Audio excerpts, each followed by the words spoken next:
Hi everyone, bonjour à tous. Welcome to Mom's Hot Method, redefining hotness for the mother's gaze, making motherhood the growth hack experience you were looking for. Hi everyone, bonjour à tous. This is Mom's Hot Method, and today we want to discuss how not to get divorced. I'm with Charlotte. Hi. Hi. So, how not to get divorced? Don't have children. Yeah. Well, No, this no. is too late for that one. That's too late. No, we love our children. Truly, why would I otherwise be with him? The children are the best part of it. Yeah. No, how to not get divorced. I'm trying to figure that out too, but definitely it is one of my priorities because coming from a family with divorced parents, I'm like, seriously, like guys, couldn't you make it work somehow for us? I think sometimes some couples actually should get divorced, and Yes. my rule is a marriage with when first of all, like if there is a dysfunctional couple, then the kids are gonna go through like a hard time and might become Exactly. dysfunctional should have- people. Divorced before the children because that's the problem. But so like if you're a dysfunctional couple, like either work on it, and if you have it in you, great. If you don't have it in you, to work on it, you should probably actually separate and uncouple. Yeah. But I also think that, like nothing is perfect, and actually be happily married just takes work, and unless you put the work, it's Yes. not gonna happen. If you don't have the hard conversations, if you don't actually have the conversation, I always say, there's no like divorcing or cheating, there's like slowly letting Yeah. it draft Those to the things point happen where it happens. Yeah. Slowly. Slowly, very slowly. It's so true. It's so true.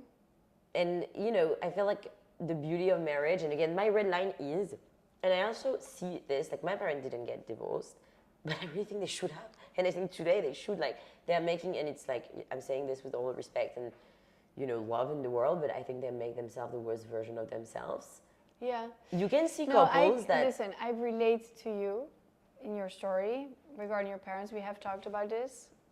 To add to that, Oh, it's what I not just a general said, rule, but no, but just I was saying. going to say, I think if your parents should have or are divorced, that is both the same case of they just did not work, and the children were the ones who always suffered from Ouais. that issue because the fighting, the arguing, the tension in the house, everything.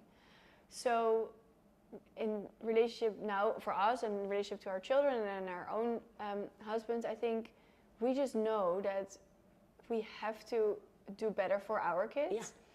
And if you then get to a point of divorce, listen, I don't want that ever to happen. But then you have to make it in a way that they don't suffer more. Because that's also a thing, after it happened, that was not a good part either. And now still it's kind of not a good part. So I'm like, I see what you it mean. never got better from it either. So it's like such a, as you point out, if you're not the good couple, you have to uncouple before, or you have to uncouple anyway, but the kids are always paying the bill. Ultimately, it's just coming on us, or it came on us, either way, if they separated or not. Yeah, that is actually true, because it's just like, again, I think if the parents are dysfunctional, it's very hard for the kids to be functional without getting a lot of Yes. like external help and actually filling the blanks where the parents like left. And this. it's never about you, because it's always about the tension Them. in the house. Yeah. There's something going on, and how you deal with it. Oh, Yeah. that's not important. No. You just, they were dealing with themselves. I also think, now, like, that was really okay in the 90s or 80s or Yeah. 70s. It's not anymore. And I think now there's more and more studies showing that a child that is exposed to yelling at home and parents having actually, it's even like qualified as abuse when parents yell at each other. And I think, especially in Europe, I think it's like sort of like, tolerated. And, it's actually, yes, you're yelling at each other, but you're also yelling next to the kids. And the principle of a child is that he doesn't understand the difference between yelling at each other and yelling full stop. And he Yeah. feels responsible And for it's what's like going wrong. It's a scary thing. It is. And so in France, actually, there's more and more studies, and there's this doctor that proved that it causes a damage in the child development in the brain. So he can point which brain is the one of a child that's been exposed to abuse, and yelling is an abuse. Like, Yeah. basically just like parents yelling, one part of the brain is hyperactive and another part is underdeveloped. Yeah. So it is actually interesting how, like, you know, Super interesting. nowadays there's a lot of like hyperactive, trouble, attention disorder, and so on. But how are the parents at home? Are they giving the attention to the child? Are they calm? Are they arguing? Are they yelling at each other? Are they being, you know, bringing the calm energy that is necessary for a child to like grow and thrive and be peaceful? This is such an extremely interesting conversation, because I think if we talk about parenting and motherhood and how we do it as a couple, I don't know how you feel about this, but my biggest fear has always been to mess it up for them, that I would be the yelling mom or the dad or the couple. And unfortunately, we have done that, because this was what I was exampled. So that's why we have a therapist, and that's why I talk with a therapist about this and childhood, you know, traumas from that. But I also already every morning basically wake up and think that I already messed it up. You know what I mean? Like, it's such a deep ingrained thing in me that I hate it so much, but I do it too. How is that possible? Like, you know, my coping skills are not properly developed because they were. I saw only the yelling. I didn't see a proper conversation about something you disagree on. I didn't see a good argument. Like, I did not know. And this is something I personally, like, this is personal, but I struggle with, because we improve every day a little bit. But it is something it's definitely been. I think it's actually really funny because I was discussing it with a mom yesterday, and she was telling me how so she has a child that is like 3-year-old, and then she has like 18 and 19, and she was saying her 18-year-old girl is really not speaking nicely to her, and like borderline being passive aggressive, and she said, but that's the problem, it's because my husband speaks to me sometimes, like, you know, raises his voice, and the example you give is everything. The way you speak to your wife or the way you speak to your husband is 100%. Giving them the blueprint of how it's okay then to speak to you as a parent or to your husband. And I also think that then it's also like they will maybe tolerate someone yelling at them. And there's been I've been like now 3 years married, and 6 months ago I made a commitment to myself. I said to my husband, because, you know, obviously in the tunnel of like having 2 kids in 2 years, we were exhausted. We both work and have our own businesses, so I was under a lot of like pressure, tiredness, and so on. So I was definitely not having the right sort of like calm speaking and like conflict resolution, let's say. But at some point I spoke to a friend who said, you know, like, yelling is never okay, because she grew up in a house when yelling didn't exist. So she said to me, you know, Matt, like, it doesn't matter what it is about. You can never raise your voice, and your house should be yelling free. Yeah. And I was like, I spend so much time and energy into being, you know, like trying to set an elegant, you know, like example for my kids and show them that a woman needs to be kind and needs to be this and needs to be that. And I made that commitment to myself that no matter what life throws at me, I won't raise my voice. And sometimes I just, you know, my husband sometimes is like, you're about to lose it, right? But you're not saying anything. It's like, yeah, exactly. I love this so much, and I think it's so admirable, and it's something I'm not yet at. But I think it's the way... Literally what you're saying. Make it to yourself, not to your husband. It's not for him, because you're also the one who's losing your inner peace. Because I made also a commitment with myself. You lose your full inner peace, because you freak out in the way my nervous system is out of control, and I have to like calm myself down. Like, unreal. But I think I'm getting there, because I know I'm so aware of it. So I'm sort of, on the one hand, dealing with the fact that I already fucked it up in my head, you know, for them. But you know, and then also getting better at it. So it's really like a thing. But this is coming from a place of trauma, where I'm so scared to fuck it up, and I fuck it up, and then I'm like, what? Oh my god. But you know, it's in my brain. It's constantly going like this. But you know what? I understand, but I also think you should take off, like, you know, what I was having this conversation with my shrink, and she was just saying, you know, anything you verbalize with your kids and say, hey, by the way, I did that, and that was wrong. They know it's wrong. Yeah. So I think there's nothing that you can, you know, except like extremes. It's not because, you know, you raised your voice in the early years because you didn't know better. Actually, your kids, like, they relate to you being human. But if you say, hey, you know what?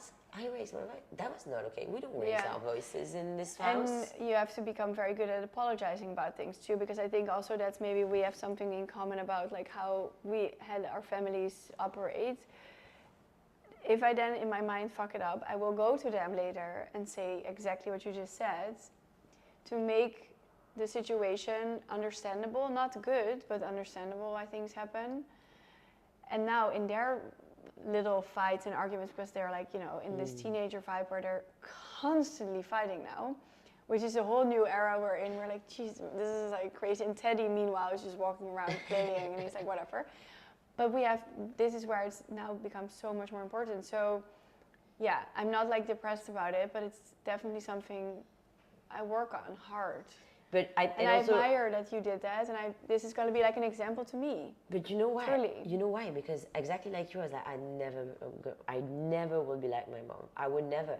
She didn't care that we were there. She didn't care the things we heard. She didn't care that we were terrified. We were like the four of us, like running up the stairs and going to shelter, literally. And I was like, and then I look at you know what you need? Also like, how can you do it? Yeah. You know what you need? You need a real friend. And I will always remember like this friend who told me, it was 6 months ago, and I love her so much for that. She said, but you know, Matt, no matter how right you are, if you raise your voice and you yell, it's abuse. And I was like, she is right. It's abuse. It was a real aha moment. I was like, she's right. It's abuse. It's not because I have a point. And I definitely, you know, I never raise my voice because I want a handbag or I want to go out, or I always raise my voice for valid points, you know.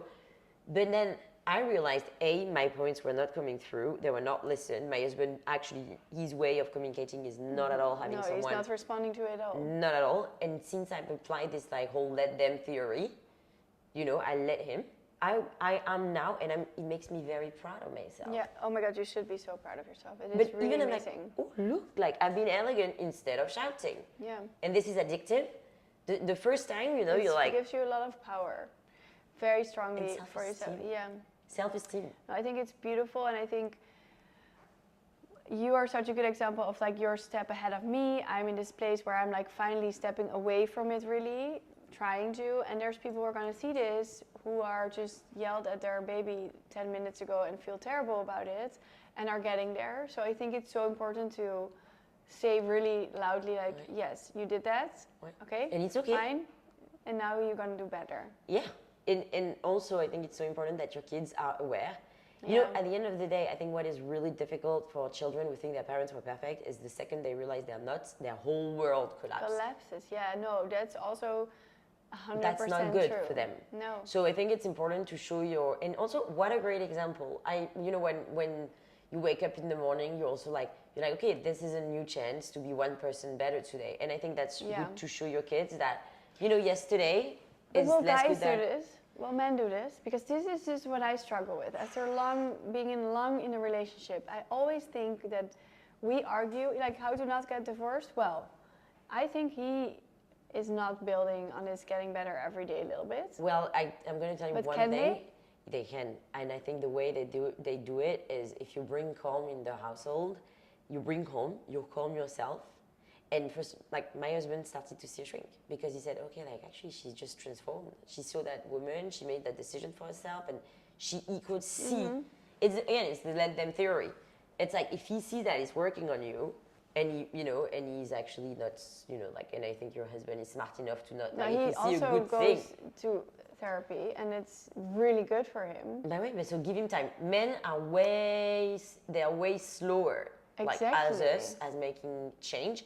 Yeah, but also like they're just built differently, and I think it's great because that's what makes us complementary. If they were like the same as us, like we won't need each other, and that's also how not to get divorced is one thing. I don't want to be independent. Like I don't want to be like functioning on my own. There are things that I rely on my husband. No, it's great to be together like that. It's true. It's great to know that you can if you needed to, but it's not the ultimate goal. No, and I love it. I feel like I find it beautiful that I'm like complete by my husband. Yeah.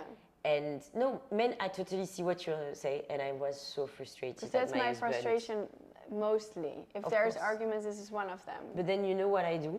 I'm like, you know what? At the end of the day, I will never get divorced. because like Zach will never bring anything that is divorce material. Maybe at some point I can think that I would be happier, whatever.